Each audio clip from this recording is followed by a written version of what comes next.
Swadikap. Thank you for joining us for the evening edition of NBT World Brief, right here on NBT and NBT World. You're with me, Nat Nakavisut.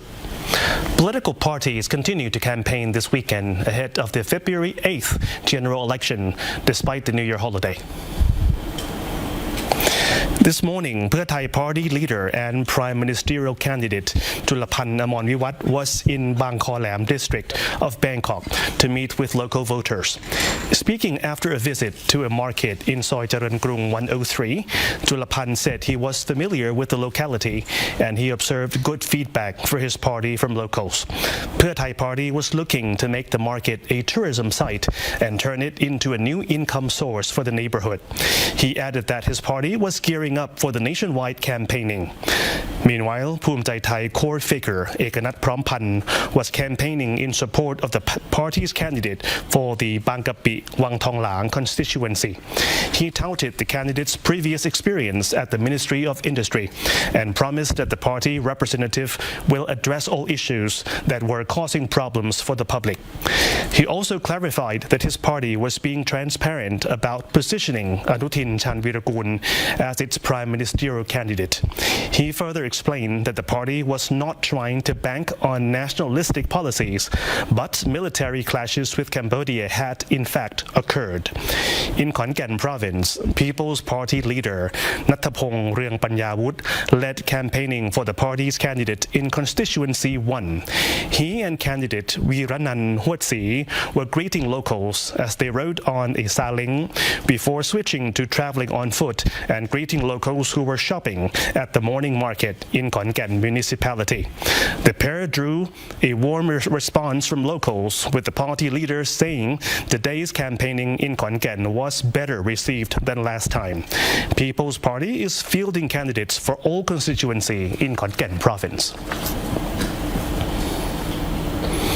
The Department of Land Transport continues to implement measures designed to boost road safety and the convenience of passengers during the New Year's travel period, with inspections still ongoing at bus terminals, road checkpoints, and rest areas nationwide.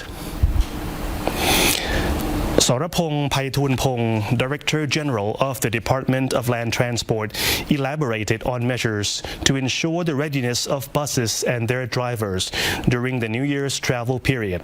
He revealed that after inspecting 14,280 buses at 219 terminals, parking areas, checkpoints, and rest areas, 13 buses were found to be faulty. Lapses were not found with bus drivers.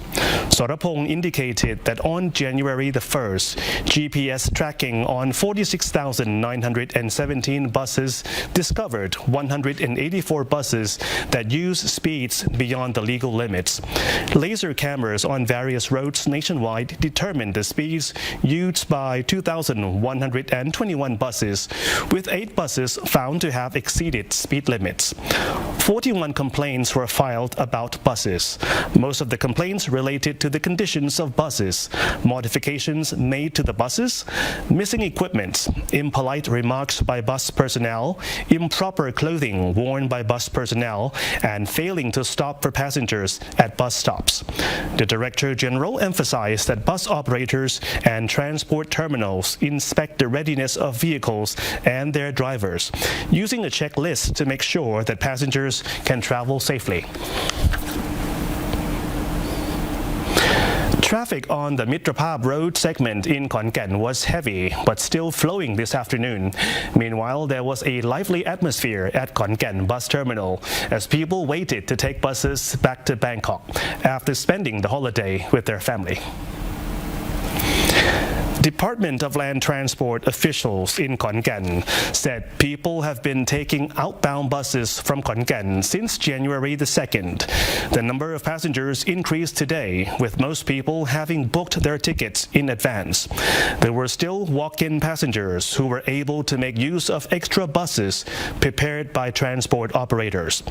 Seeking to boost passenger safety, the Transport Company Limited is operating 24-hour service points that also also doubled the inspection points that ensure the readiness of drivers and bus equipment. On the MITTRAPHAP road segment between Khon Kaen and Nakhon Ratchasima, heavy traffic was observed on the Bangkok inbound direction. Police officers have closed U-turn points at some locations in the road to enable traffic to flow better. Nonetheless, Bangkok inbound traffic is expected to worsen tonight. Phuket has been observing a lively New Year's atmosphere, with foreign tourists visiting the island in droves and filling up its popular beaches. According to the Tourism Authority of Thailand, no less than 1 billion baht was circulated in just a couple of days. KARON Beach in Phuket has come alive over the New Year's holiday, with numerous tourists undertaking various activities along the 3-kilometer sandy beach. Marine activities such as parasailing were popular, while tourists also enjoyed activities such as viewing the sunset, playing in the sea, strolling along the beach, reading while basking in the sea breeze, and sunbathing. Their activities have been helping generate income for businesses in the locality. Lifeguards were on duty at the beach, ensuring tourist safety as well as facilitating tourist convenience. For the New Year's period from December 31st to January the 4th, the Tourism Authority of Thailand Phuket office reported an increase in flights from Europe and the United States.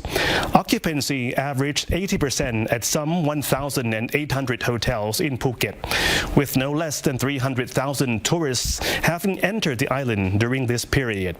According to the TAT office, no less than 1 billion baht was circulated during the period, marking a positive start to the tourism scene in Phuket for 2026. Thanks to the ceasefire between Thailand and Cambodia, KLUEA market in Sa Kaeo reopened in time for the New Year's holiday period, although sellers reported that most of the usual customers have not yet returned. KLUEA market in Aranyaprathet district of Sa Kaeo province has become somewhat reinvigorated after having closed down during the recent period of unrest along the Thai-Cambodian border. Shops have reopened, offering clothing, second-hand garments, and rental vehicles. Nonetheless, the atmosphere has yet to return to the vibrancy in normal times. Vendors said sales have not returned to normal levels, as most of the usual customers were Cambodians who have yet to return home. The situation was the same with vehicle rental shops, where most of the usual customers were Cambodians who have resided in Thailand. The vendors also expressed uncertainty about whether the border situation would flare up again. And that wraps up our evening edition of NBT World Brief. Stay updated with the latest developments right here on NBT and NBT World. For more stories, simply scan the QR code on your screen to access our full coverage across all media platforms. Until next time, สวัสดีครับ